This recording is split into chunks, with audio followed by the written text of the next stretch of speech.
So let's bow our heads. Dear Lord, I want to thank you for allowing us to come together again, to study your word, to grow closer to you, walk with you. I ask that you move me out of your way, deliver this message, and open everybody's heart and mind and ears so not they don't only receive it, but they understand it for the way that it was meant to be understood. I ask that you allow them to receive this and be able to apply it to their everyday life, whether it be through work, school, or sitting at home or being out in public. I ask that you just guide us and show us the way, your will. I ask that you keep your hand over us and keep us protected in these times and bring the lost people to you so they can see how amazing you are and what they get to look forward to. I ask that you present this message and this study to where it allows us to grow and want more and ask for more, and that getting your word and just reading it is never enough, that we want more knowledge and we want to grow more. In Jesus' name I pray. Amen. So we're gonna start with 3, verse 3, possibly go into 5 and 6. It just depends on where we get at here. So Philippians 2 verse 3 says, "Do nothing for selfless or empty consent, but with humility and mind regarding one another as more important than yourself. Do not merely look out for your own personal interest, but also for the interest of others." So I know I'm not, and I will never be the first person to talk about this, but even in a lot of church houses, a lot of churches, the church itself as a whole is all about what the church can do for themselves. What can we bring in for our church? We are blessed that our church has a huge outreach to the community, and they want to reach out to the community. They help the community in any way possible, and not all churches do that. And then there are some churches that unfortunately can't do that financial wise, or because we see a lot of church doors closing because of that. Unfortunately, we live in a time that everything revolves around money, and you have to have money to be able to do anything. And a lot of churches struggle. They have everyday people who are struggling themselves to even put food on the table at times. So, as we go through life, you don't do anything, and you should never do anything for yourself. It should never be about yourself. Now, don't get me wrong. There are days that you need to have a self-care day, but you shouldn't go and have a self-care day and basically that's going to be extreme. My self-care day is I'm going to go rob a bank. That's you know what I mean? Like, you shouldn't do that. Yeah, that's not helping anybody. Your self-care day should be, let me drive up to the mountain somewhere and reset myself, because maybe my attitude has been bad towards my family or my friends or my coworkers, whatever it may be. So you are taking care of yourself. However, you're thinking about what's happening and what you're causing around you. So if you have a bad attitude, or you're mad all the time, or you're angry all the time, and instead of projecting that to the right people, you're just projecting it to everybody. You need to take yourself out of that situation and be like, what can I change? You have to look back at it. For me, I get attitudes, and it's not because I'm angry. I'm exhausted, or I'm being bombarded with questions, or being bothered by something, and I've learned to handle that better. but I still can go off the deep end. Sometimes I just need a reset, even if it's 5 minutes in the car by myself after work. It's not that I don't want to talk to anybody. I just need that time to reset. Everybody struggles keeping work life and home life separate. A lot of people bring their work life home and their home life to work. It should never. I'm not saying you can't mix them, because you can have friends who you work with and you can invite them to your house for a cookout. You can still have that time outside of work with those people. But you should still be able to separate if there's issues or problems going on in both. You need that time to reset. You need that time to reflect on things. I I pretty much covered 3 and 4 there, but let me see here. I've got two paragraphs on 3 and 4. I've got one for 3, one for 4. What do you got? What do you guys got? I got one for 1 through 5, and then one for 3 and one for 4. Okay. What you got? I've got 1 through 5, 1 for 3, and 1 for 4. Okay, I've got the same thing. I've got 1 for 1 through 5, and then 1 for 3 and 4. So let's go. I'll start. We'll go around the table. If anybody got some input, by all means, give us some input. And then we'll jump into some reference verses. I have a total of 1, 2, 3. I've got 4 for both verses. I've got 4 for both verses. Okay. How many you got? What? Reference verses. I only have 1. I have 1 for 2.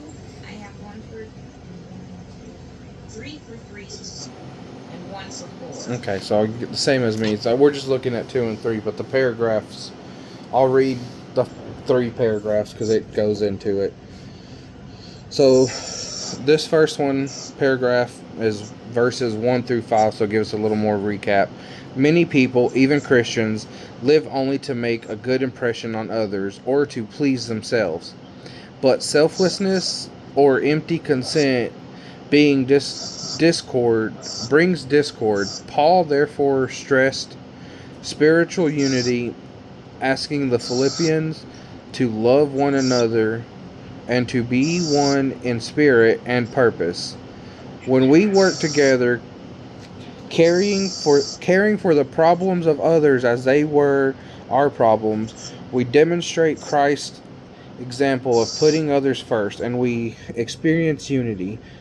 But being so concerned about making a good impression or meeting your own needs that you strain relationships in God's family. So we talked about this here recently. Okay. So we've talked about this here recently, and it comes back up because it's something that I cannot stress enough.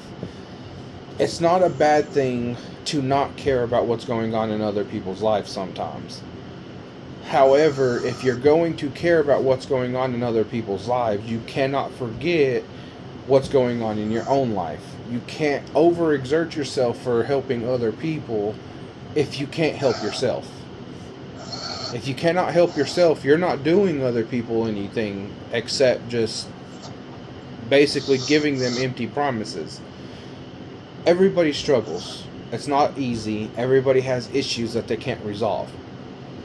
However, if you're focused on what other people's issues are all the time and not focused on what you can do better for yourself, you're not going to be able to help the other people. So yes, by all means, care about people around the world. Care what's going on with other people. However, don't forget that, you can't just solely focus on other people. You have to worry about yourself. You have to care about yourself. Because even though it says care for other people and other people should do the same, it's not always like that. You don't always find like-minded people like that. That's a big part of surrounding yourself with like-minded people, with people who are going to make you better. You know, going to the people at your church, going to the people at your work who share in the same beliefs as you. And you know, that's a big thing, is you have to be able to not only take care of yourself so you can take care of other people, but don't just focus and put that strain on other people, and that's what you're focused on. Let's hit this for verse 3. It, selfishness can ruin a church. I'm going to stop right there for a second. Selfish people will ruin a church in a heartbeat. And not just a church, a family, a business, a relationship, anything. If you're a selfish person, if that's all you think about is me, me, me, me, it will ruin anything it's a part of.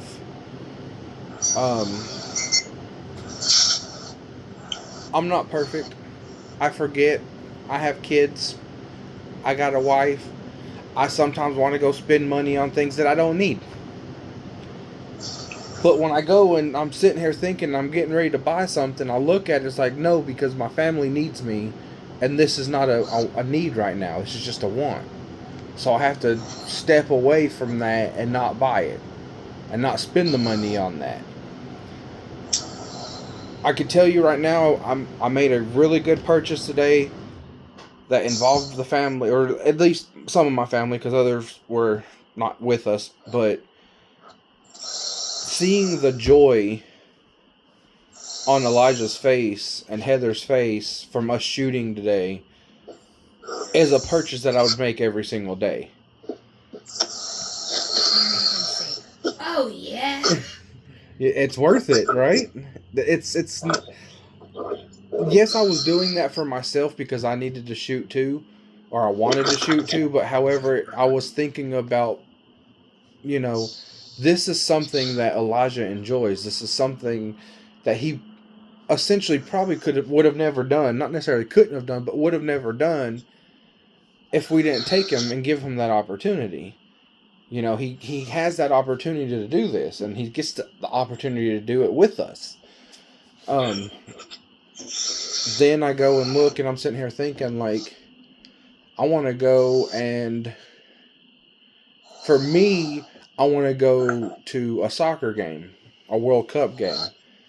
However, those tickets are thousands of dollars, even for teams that I don't want to watch. I'm not like I can't just go out and buy that ticket and not take my family, or take at least somebody in my family. You know what I mean? I'm not, and I get that in my head. I'm like, I'm going to do it. And then I think about it. No, I can't do that. It's me being, selfish. I don't need to think that way anymore. And I can't think that way anymore.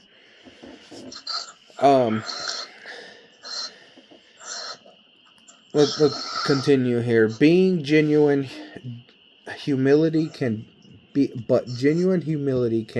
build it. Being humble involves having a true perspective about ourselves. It does not mean that we should put ourselves down before God. We are sinners saved by God's grace, but we are saved and therefore have great worth in God's kingdom. We are to lay aside selflessness and treat one another with respect and common courtesy.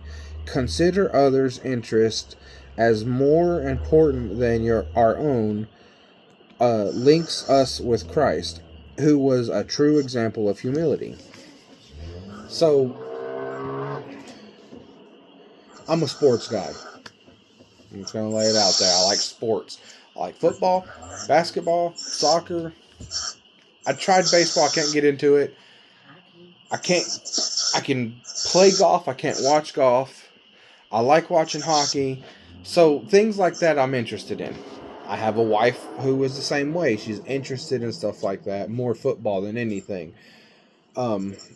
We have kids that aren't really so much into sports. So it's not like, oh, well, we're going to go spend all this money on sporting events that they're not going to enjoy, you know? So if we're going to go to a football game, I'm not going to spend thousands of dollars on the family to go to a football game if they're not going to enjoy it, because then it's just me and Heather getting the enjoyment out of it, or me, Mom, and Heather, or me, Mom, and Aunt Di. We're going to get the enjoyment out of it, but everybody else isn't. So if I'm sitting here thinking, let's plan something that as a family we could all enjoy. Well, what's something we could do? We could go to the zoo, we could go to the aquarium, Cade's Cove, stuff like that everybody would get something out of. You know what I mean? Game nights. We enjoy game nights around here. We play, we can play game nights. There's things that we can do that helps everybody get something out of it, and not just ourselves. We planned our little shooting thing today. I knew that we would enjoy it. And once Heather got up there and started shooting, she enjoyed it too. And, it's just those things that we can plan. What was I shooting? Was it drive-by? Yeah. Drove by the targets and shot them. Y'all the one that shot up Walmart down there? Yeah, that'd be great, wouldn't it? Just Reynolds choppers. Yeah. So, looking at doing things that brings everybody some sort of happiness, because again, happiness is temporary, is what we should really strive to do. I enjoy my sporting events. However, if it's a family event day, I'm not going to go and be like, well, this is what we're doing. If you want to experience that, then yes, absolutely. But if we go and you don't enjoy it, it's not something that I'm going to ask to do, take you to do again. We're picky about our games, what games we play. Not everybody likes the same board games. Not everybody likes the same type of game style. However, there are common grounds that everybody has. There are games that everybody likes and we all enjoy to play.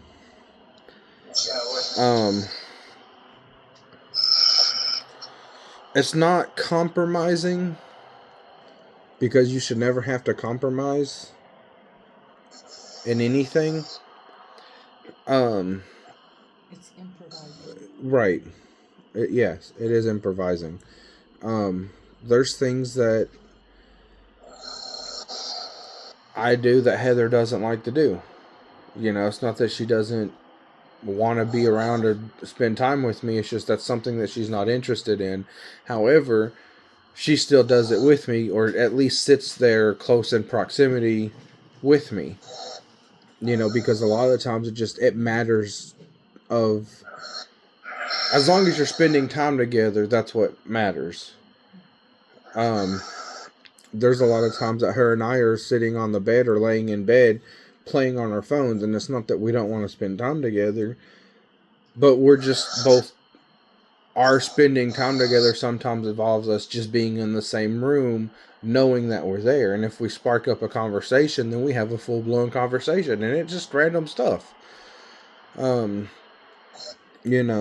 Elijah and I, the way we spend time together is I beat up on him because, I can. No, we go and we take random trips to the store. We may not be going for anything specific. Sometimes it is, but we just hop in the car and we go to the store. David and I, we just go to eat. We spend time together, or we'll play Magic. It doesn't have to be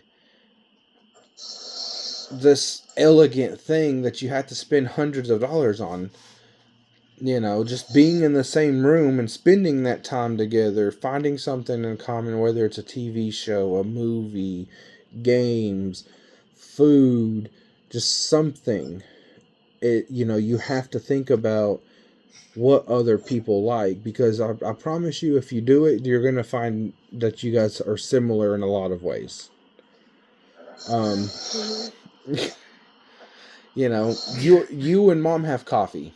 Yeah. Y'all can sit here and drink coffee all day, every day, and then go right to bed.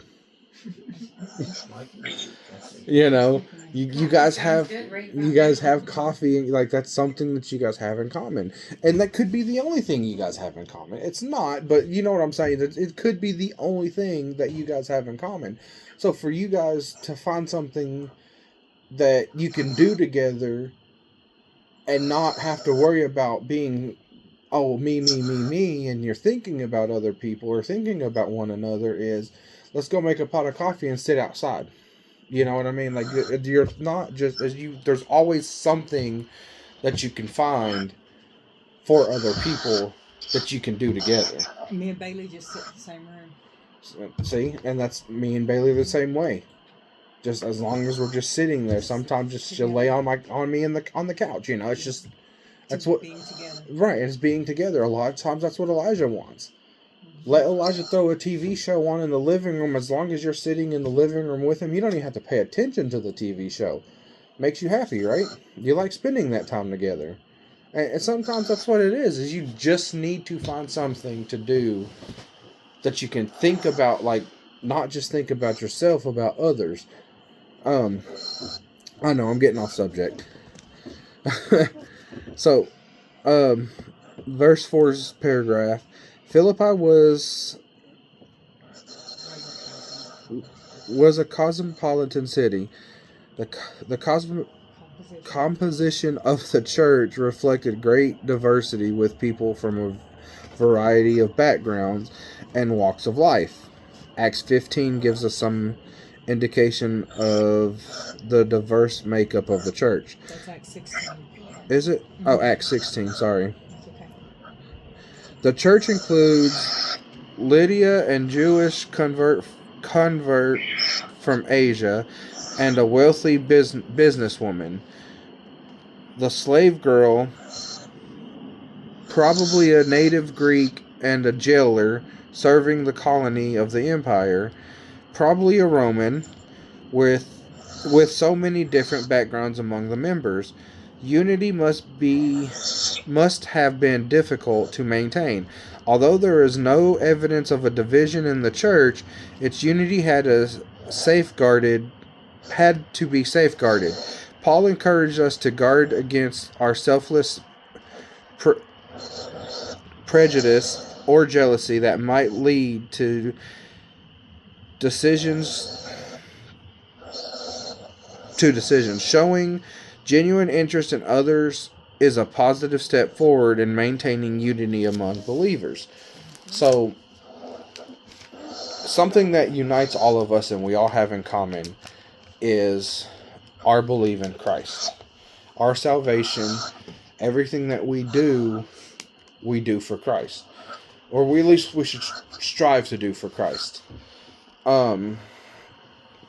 We have a common ground that if we're doing our own study, an individual study, or maybe you're just reading the Bible, not necessarily doing a study, and you come across something that you don't understand, I can guarantee you if you were to post a question in this group chat, somebody is going to reply to you some way, some form. If none of us have the answer, we'll find the answer.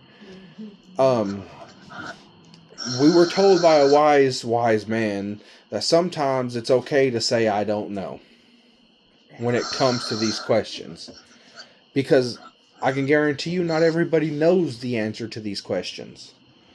Except the man who created this book himself. He's going to know that our God will know the answer to these questions.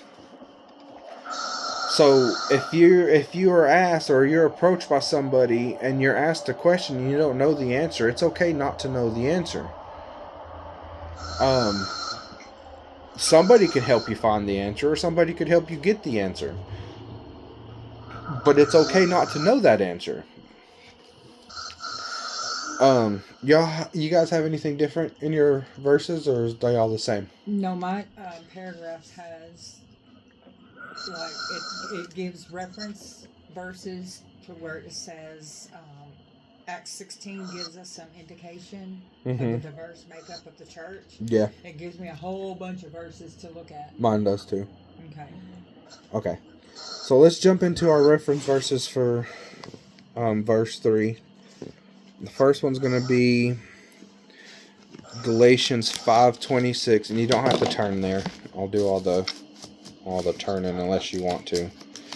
My first one is Romans 12:10. Mine too.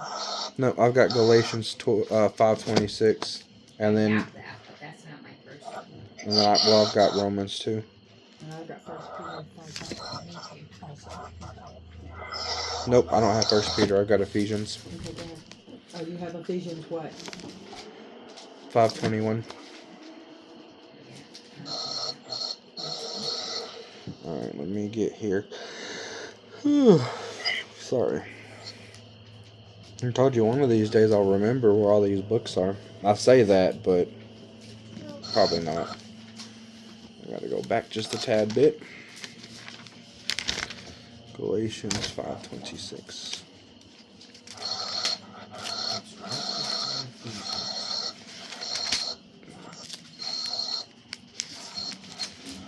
All right, one more page. Galatians 5:26 says, "Let us not become boastful, challenging one another, envying one another." And then we're gonna go to Romans 12:10. Been in Romans for years. I'm there. Go ahead. Read it loud enough so everybody can hear you and the camera can pick it up. Be kindly affectionate to one another with brotherly love in honor giving preference to one another. Absolutely, we should absolutely be kind to one another. And then I have Ephesians 5:21, and it says,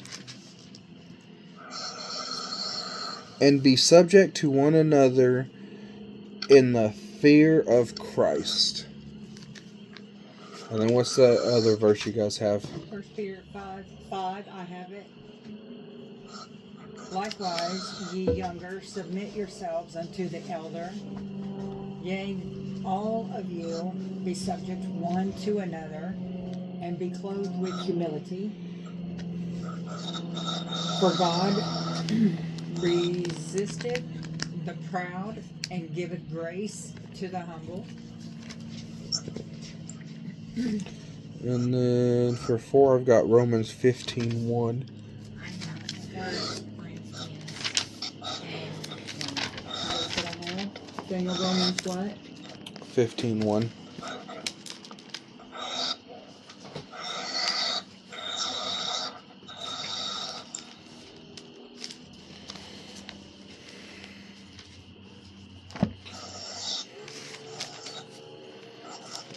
Get there.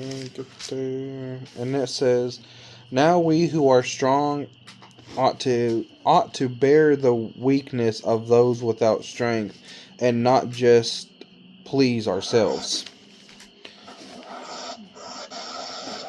What's your guys' reference verses? Or reference verse? 1 Corinthians 10:22. If you're there, go ahead and read it. Let no one seek his own, but each one the other's well-being. So we see in all our reference verses they are saying the exact same thing. As and what's going on along with our verses here, not to seek our own, not to just be about ourselves, not to be about me. Everybody goes through things in life. Everybody goes through struggles. However, your struggle isn't no greater than the next person. And if you are a true believer, of Christ, oh, sorry. If you are a true believer of Christ and you lay all your problems out to Him, He will fix it. He will help you fix it. He will show you how to fix it. He will guide you in the right direction. And sometimes, not only do you have to lay it out to Christ, sometimes you got to just talk to people about it. You got to have a support group of some sort. I have we have a men's ministry at church that the men gather once a month. And, it's not just a study for us. It's a time to just talk and let things that we can talk about that maybe we don't want to talk about with our wives or our family. And it's not a bad thing, but there's just things that, you don't feel comfortable talking to other people about other than men. The ladies have a Bible study once a week now. You guys are getting into this. And from what you're telling me, it's not just a listening thing. You guys have conversations. You guys talk. It's a way to grow with each other. We fellowship for 30 minutes before we even get into this stuff. Right. So, you guys can talk about things. There's things that you may not want to talk to other people about, or your spouse about, or your kids about, or other, that you can talk to them about. Or, maybe you had a bad day and you don't want to talk to your significant other, but you're going to a Bible study and work was just horrible, and you talk to the people at work and then you feel better. From work, you don't have to worry about them. You're going to the people that you want to talk to, or you can talk to, or, whatever the case may be. You should always have a support group that you can just, I'm struggling in my walk today. Maybe my faith is a little shaken up. And, you go to your study groups, or you go to the pastor of the church or a deacon of the church, somebody who can help you. You should always make sure you have that. And if you don't, then you really need to find that. I'm surrounded by godly men at our church. Not only at our church, but Uncle Dean can help me if I'm struggling with something, or maybe my faith is shaking a little bit one day. I know I can go to these men and they're going to help me get back on track. They're going to help me and reassure me that, it's just the devil who is trying to attack me. Sometimes that's all you need is a little assurance sometimes. Not all the time, just sometimes.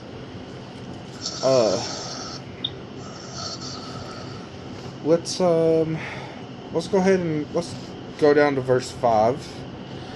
Verse 5 says, "Therefore consider the members of your earthly body as dead to immortality, impurity, possessions, evil desires, and greed, with amounts of ideology." 6 says, "For it is because of these things that the wrath of God will come upon the sons of disobedience." 7 says, and in them you also once walked, when you were living in them." 8 says, But now you also put them aside, anger, wrath, malice, slander, and abusive speech from your mouth. Do not lie to one another, since you laid aside the old self with its evil practices.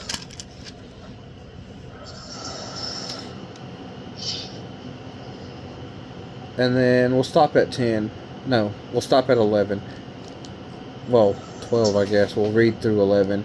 Having put on the new self, who is being renewed to a true knowledge according to the image of the one who created him.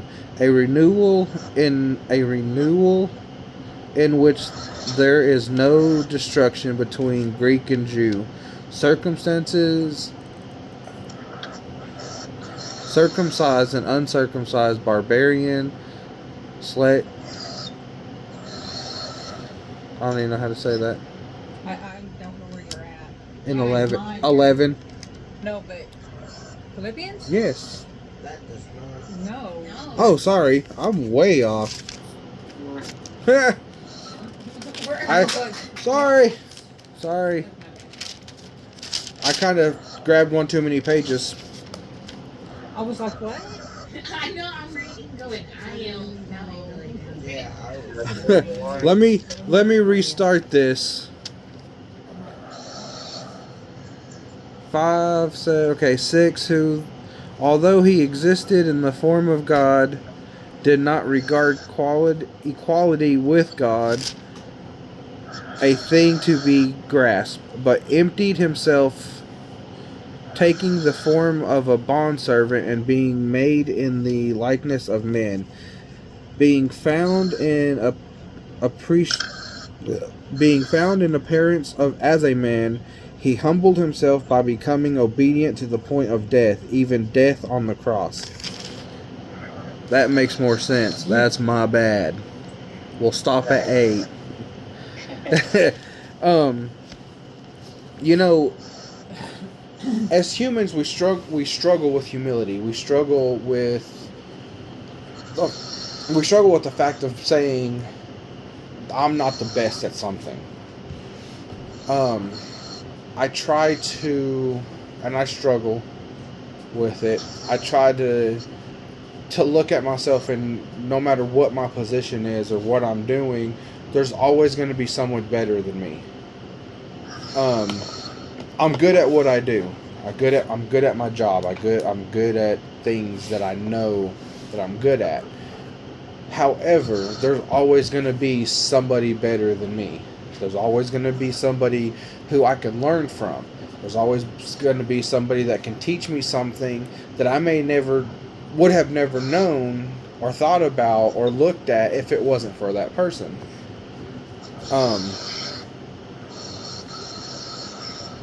As you can see, I kind of jumped way ahead into a whole different thing that I wasn't even paying attention to, because I was just ready to go.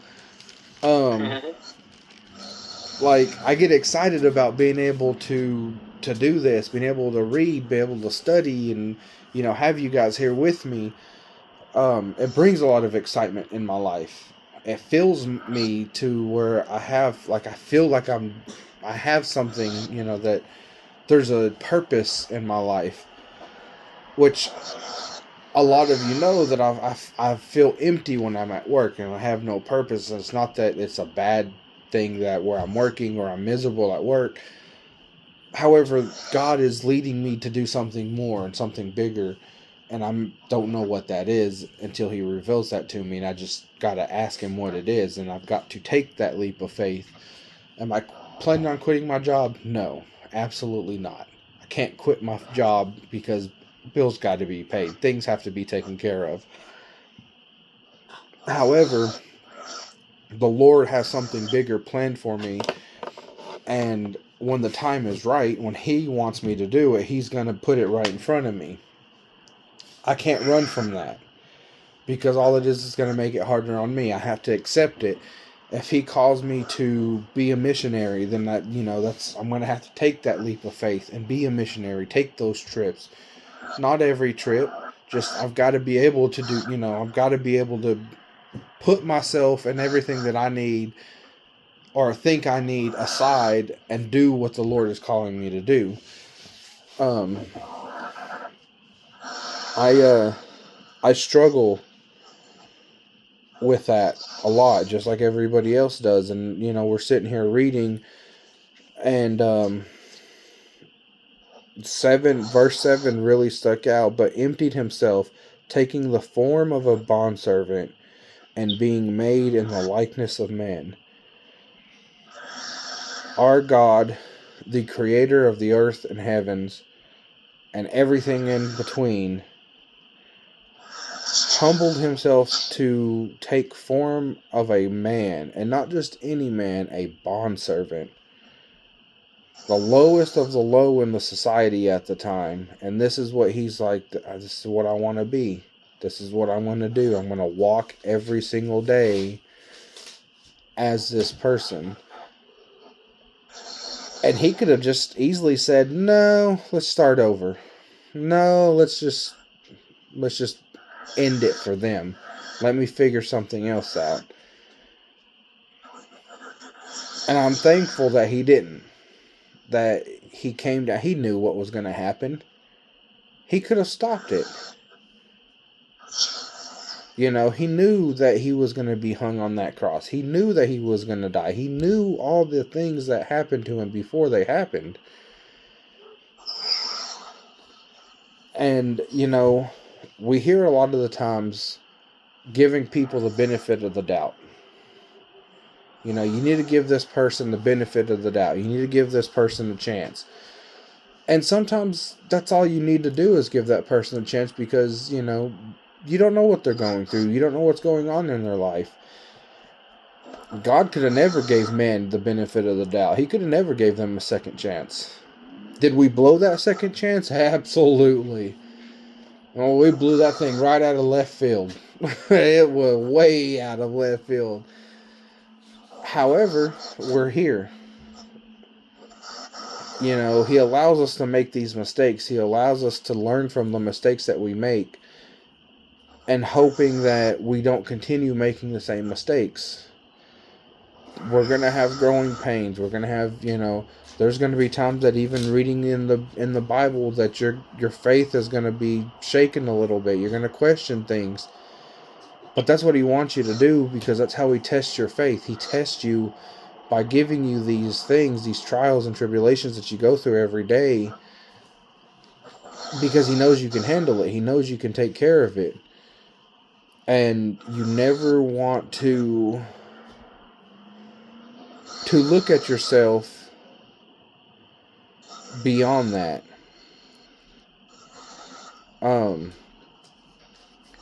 God, all the way up until his death, was obedient to what he wanted people to live like, what he seen that, or what we were created to do.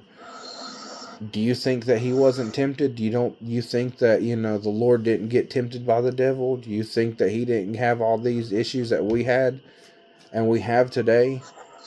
Because if that's what you think, then you're going to be completely wrong, because the devil attacked him too, just like he does us. However, he was strong enough to resist everything, and we're not strong enough without him to resist anything. We don't have that power. We don't have that capability of resisting anything without Christ. And if we think we can, we need to really reconsider our life about, you know, because I promise you, if it wasn't for the Lord, I wouldn't be able to resist alcohol. Same. You know? I have no desire whatsoever to drink any type of alcohol. Can't even stand the smell of it anymore. Same thing with cigarettes. You smoke, you smoke. That's your life. I don't care what you do. It does not affect me. However, for me, I don't like the smell of it no more. I can't stand the smell of it. That's just me. That's the Lord telling me, you don't need that anymore. I'm going to help you keep you away from that. I gave the Lord that. I gave the Lord my issues. I needed to stop drinking. Help me. I went to him to help me stop drinking. I went to him to help me stop smoking. And I got really sick right before COVID hit. I got really sick and I just instantly couldn't smoke no more. Couldn't stand it. That was, unfortunately, me getting sick was the way that I had to get fixed of me not wanting to pick up another cigarette. Me moving to South Carolina pulled me out of, I want to drink every single day. And I just want to drink my life away. Did I have a couple of drinks when I was in South Carolina? Yes, literally a couple. It wasn't that many. You know, I bought a 12-pack that sat in the refrigerator for a year. You know, he gave me the strength to not desire those things anymore. I couldn't do it by myself. 100% couldn't do that by myself. You know. And And then I read scripture like this, you know, he took the form of a bondservant. He was born in a manger in a barn for animals. That's where he was born. You know, he didn't have this lavish kingdom. He didn't have this $1 trillion hospital that had everything in it. He didn't grow up rich. He didn't grow up with wealth. He lived the life of everyday people. You know, I see a lot of videos on Facebook of, and they could be based on true stories. I like the storyline behind it. If I was a wealthy man and if I had all the money in the world, but instead of dressing that way, I dressed like I was homeless just to see what people's reaction would be, you're going to get the true reaction of those people and how they really feel.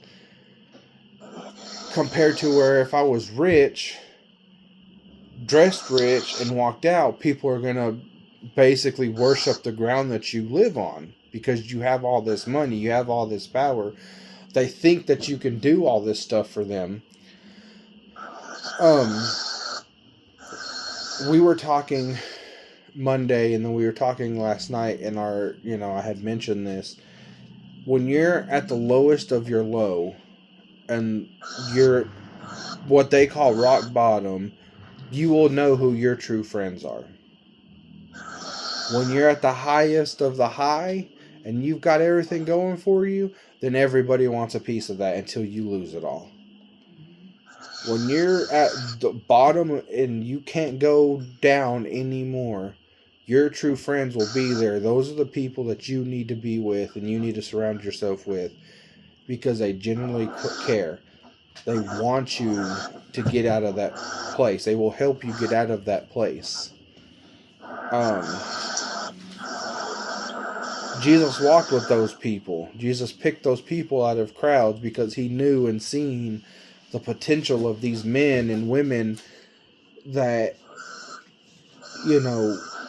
he could use for the better to change the world. Every guy and every king and everybody that had something like that is a big part in this Bible was one way, shape, form, or fashion not the best people in the world. Let's just put it that way. Murderers, killers, thieves, you name it, they did it. We just learned about Matthew. Matthew was a tax collector. He partied with the worst of the worst, and Jesus went to his house and had a party with the worst of the worst. But he didn't look at them as that. He looked at them as like, I could use these men and to change the world for the better. And, if you think about it, God picking his people, he's not picking rich people. He's not picking people who don't care or doesn't have a heart or don't have compassion for other people. He picks people who he knows that even though they're struggling, they're gonna do the right thing. I could have $3 to my name and somebody needs something to eat, knowing that I just ate, and that $3 is supposed to last me for another 2 weeks. I'm going to give that person who needs that food that $3. You know what I mean? Not many people will do that. A lot of people struggle to even give out a penny, much less $3. Do I struggle with that sometimes? Yes, I do. I'm not going to sit here and say I don't, because I do. But deep down in my heart, I know if it was a true, they really needed it, yeah, absolutely. You can have my last $3, because I know I had food already. I know that I can get taken care of. That person may not have that luxury. Am I saying you should go out and give them hundreds of dollars every day? No. But if you can help them, absolutely help them. Always look at other people and consider other people. I struggle with that every day, and I can admit that. I can admit that I struggle with that. I can admit that I'm really working on it and trying to consider other people more than just, and it's not that I just consider myself all the time. I guess I look at like what they did to get themselves in that situation, I guess. Not necessarily that I don't care about what they're doing, but like, what were your choices to put you in that situation? And I need to get away from that and just sometimes I just need somebody to talk to. Sometimes they just need you to listen. A lot of times they're not asking for anything. They just need somebody to listen. You know, they want somebody that they can listen to them and their story. And I promise you, I struggle with that every day. And I'm trying to get better at it. Trying to get better at that. So,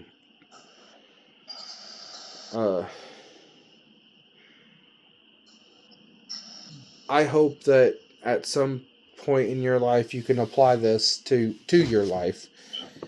Don't ever think that you're better than somebody, because you're not. You know, just because you're having a bad day doesn't mean somebody else's day is worse.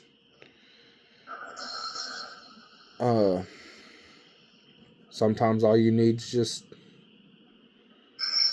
an ear. Sometimes you need to be the ear. Sometimes you need an ear. You know. Mom had to make sure she had it. You know, we should really think of ourselves as bondservants sometimes, and feel that we are no better. Like, if, you know, you go to a restaurant and you have a server that, you know, they're serving you because that's their job.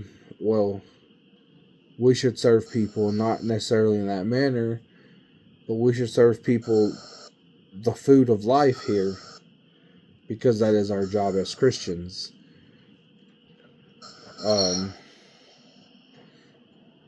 Sometimes we feel that we're better than that, but in reality, we're not. You know, we're not better than that. This book right here, this food of life, this 15-star meal could save somebody's life someday. And all you have to do is open it up to any page in that book, any page in here, and show them this is life. This is what it's meant. This is what happens when you don't obey your Creator. This right here gives you the answers to every question you could ever ask. Is it going to be out for you in plain sight? Are you going to be able to be like, oh, well, I'm struggling with money this week, let me open it here, and I'm in 2 Chronicles? No, it's not just gonna pop out to you like that. You know, yeah, absolutely, sometimes it will. But if you go through here and you're struggling, and let's say, here's one perfect right here. I'm in Isaiah 40. I just opened, as you guys can see, and this section here is words of comfort. Is Isaiah 40 verse 1 through Isaiah 66:24. Words of comfort. I'm going to read you 40. Comfort, oh comfort my people, says your God. Speak kindly to Jerusalem and call out to her that her warfare has ended, that her iniquity has been removed, that she has received of the Lord's hand double for all her sins. A voice is calling, clear the way for the Lord in the wilderness, make smooth in the desert a highway for our God. Let every valley be lifted up, and every mountain and hill be made low, and let the rough ground become plain, and the rugged terrain a broad valley. Let the glory of the Lord will be revealed. Then the glory of the Lord will be revealed, and all flesh will see it together. For this mouth of the Lord has spoken. A voice says, call out.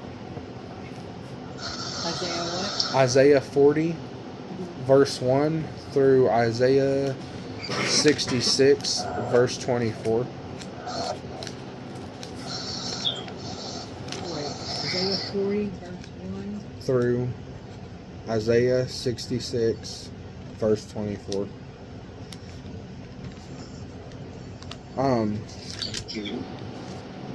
Do what? Oh. Yeah. You know, that's, I just flipped it open. That words of comfort. All we gotta do is call out. Sometimes that's what we have to do, and I know we struggle with it. Sometimes we just gotta call out. Everybody struggles with something. Everybody has gone through something that one another has gone through. The Lord puts people together who are either going through similar things or have gone through similar things to help each other through those things.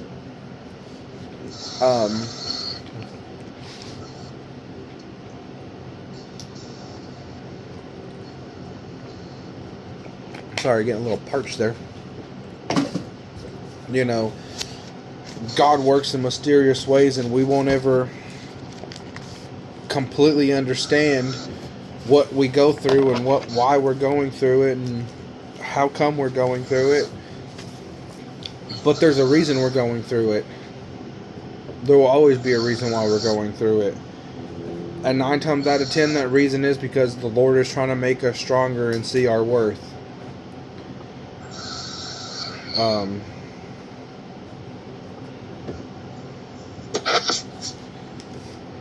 Give me 1 second. Sometimes we struggle with our worth. Sometimes we struggle with what people say to us. Sometimes it sticks more than others. Sometimes a look can say, you know, well, why are you mad at me? Well, it's not that I'm mad at you. It's just maybe they're mad at something, not necessarily towards you. It's just that's how you feel it's being projected towards you. Sometimes you just need to be that ear. Sometimes you need to be that voice, the kind words, you know, encouraging. Sometimes you just need to listen. Sometimes maybe they're not necessarily looking for you to fix their problems, but they would really like for you to help them, show them the way. And my answer to you is you try to find it in the scripture, because this book has everything that you will ever need to answer questions with. It's there. It gives us the answers. We just have to know and want to find those answers. We got a desire to be more, desire to want more. The knowledge is free. You know, we got to want it. We got to want that. We got a desire to want that. Is it going to come and be brought to you on a silver platter? No. But you can open up this book, you can open up the Bible and read and read and read and read and learn and grab and grasp the knowledge that was given to us freely.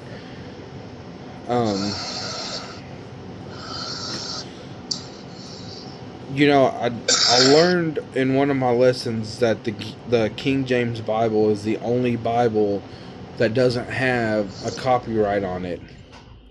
I can write the King James Bible out from page 1 all the way to the very last page, front to back, and write it out and send it out and not have a copyright issue and not go to court for it. The Lord's word was never meant for people to gain money from. The Lord's word was never meant for companies to make billions and trillions of dollars off of. It was meant to help and save people. It was meant to fix the world and the world's problems.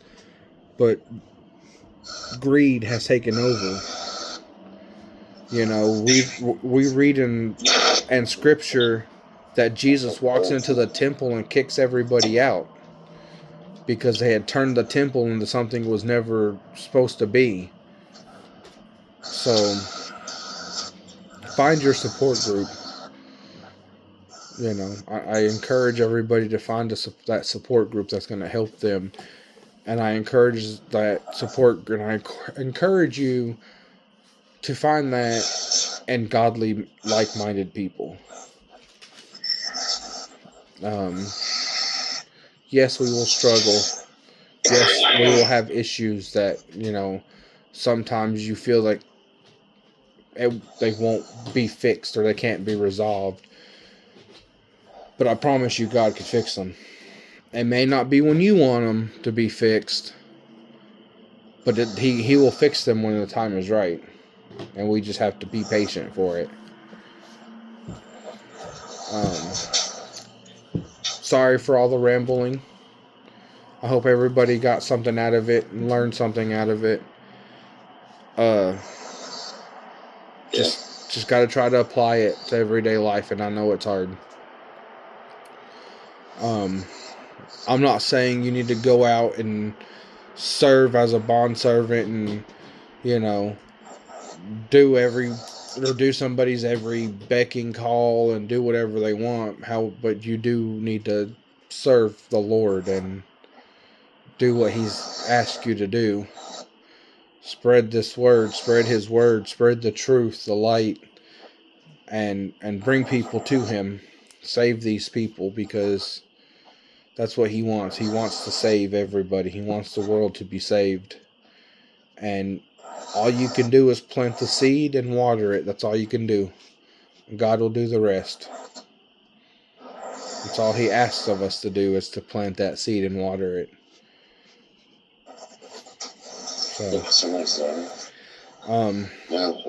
Anybody got anything they want to add? Any questions? Any comments? Concerns?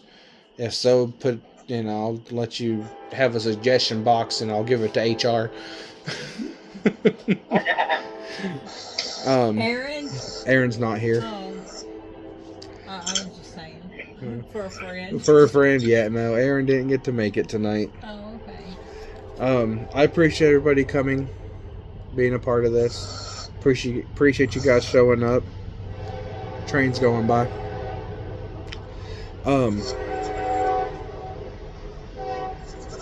Wait for it.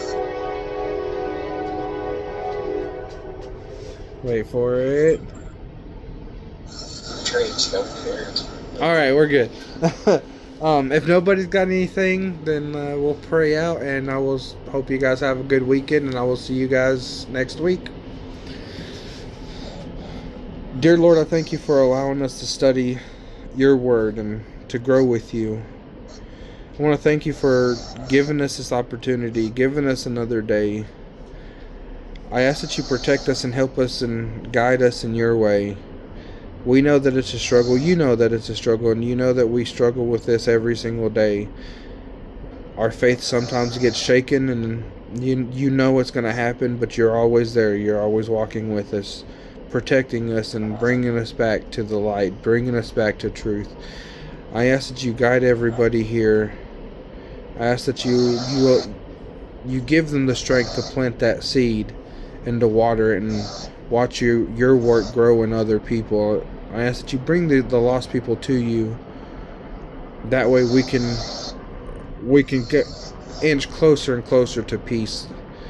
The struggle is real. We will never have true peace until we're with you side by side. I ask that you guide us, open up our hearts and mind, accept the knowledge that you've given us, accept the word for what it's meant to be and not what we want it to be. I ask that you protect us in this coming weekend, keep us safe, and keep everybody safe that needs it. In Jesus' name I pray. Amen. Yeah.